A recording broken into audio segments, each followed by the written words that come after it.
Hello बच्चों, let's see this question and here this question say overdraw of groundwater reserve by industry where there is a threat to groundwater resources could also need to be regulated legally. Particular matter in air can be reduced by filtering smoke sent to the factory with electrostatic precipitators, fabric filters, scubbers, and the inherital separator. Smoke can be reduced by using oil or gas instead of coal in the factories. Basically यहाँ पर हमारे को बता रहा है कि industries में जो पॉल्यूशन होता है या इंडस्ट्रीज से जो पॉल्यूशन होता है एयर का, उसको आप कैसे रोक सकते हो। तो यहाँ पर बोला जा रहा है कि आप गैस का इस्तेमाल करने की करिए बजाय कोयले के, क्योंकि कोल से क्या होता है, ज़्यादा पॉल्यूशन होता है। Machinery and equipment can be use and generator should be fitted with silencer. यानी कि आप जो मशीनें इस्तेमाल करते हो उसमें जनरेटर फिक्स कर लीजिए, ठीक है। सॉरी, जो भी मशीनें आप चलाते हो और जो जनरेटर आप यूज़ करते हो उसमें आपको क्या फिट करना है, साइलेंसर फिट करना है, ताकि मशीनों से आने वाली उस एनोइंग वॉइस को रोका जा सके एंड नॉइस पॉल्यूशन कम किया जा सके। Almost all machinery can B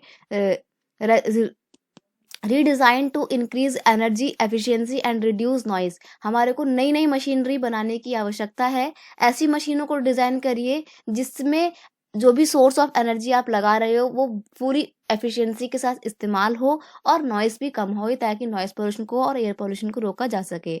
noise absorbing material may be use for from the personal use of ear plug and earphone. यानी कि अगर आपको लोगों को जो नॉइस पोल्यूशन की वजह से प्रॉब्लम होती है उसको रोकना है, तो आप पर्सनल लेवल पे उनको ईयर प्लग या ईयरफोन दे सकते हो, ताकि वो कानों में लगा के काम करें, तो उनको इतनी ज़्यादा एनोइंग वॉइस कानों के अंदर जाएगी नहीं। The challenge of sustainable development require integration of economic development with environmental concern. तो हमारे को अगर सस्टेनेबल डेवलपमेंट करना है तो इन्वायरमेंटल कंसर्न हमारे पास में होना चाहिए। इट्स मीन हमारे को अपने पर्यावरण को खास ध्यान में रखकर काम करना चाहिए। तो ये आपको पूरी इन्फॉर्मेशन दी हुई थी। अब इसके बेस पे आपको यहाँ पर एक एमसीक्यू फॉर्म में क्वेश्चन दिया हुआ है। क्वेश्चन है आपका, there is a need for the sustainable development. Sustainable development की क्या जरूरत है? तो यहाँ पे हम सस्टेनेबल डेवलपमेंट की बात करेंगे। क्वेश्चन का की कॉन्सेप्ट है सस्टेनेबल डेवलपमेंट। क्यों जरूरत है सस्टेनेबल डेवलपमेंट की? ऑप्शन दिए हुए हैं, to enhance the food production, food की प्रोडक्शन को एनहांस करने के लिए और बढ़ावा करने के लिए, increase the industrial production, industry की प्रोडक्शन को इंक्रीज करने के लिए, या फिर टू कंजर्व द इन्वायरमेंट, अपने इन्वायरमेंट को कंसर्न करने के लिए सस्टेनेबल डेवलपमेंट की आवश्यकता है, या फिर to control the population, population को कंट्रोल करने के लिए हमारे को सस्टेनेबल डेवलपमेंट की ज़रूरत है।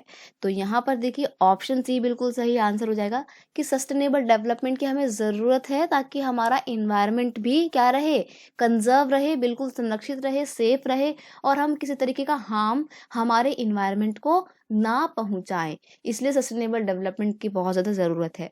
सस्टेनेबल डेवलपमेंट में क्या होता है कि हम डेवलपमेंट करते हैं, बट अपनी जो फ्यूचर जनरेशन है उसको माइंड में रखते हुए उनके लिए भी रिसोर्सेज को छोड़ना है। इस बात को ध्यान में रखते हुए हम जो डेवलपमेंट करते हैं वो सस्टेनेबल डेवलपमेंट होता है। So option C is your final answer. I hope you understand it well. Best of luck.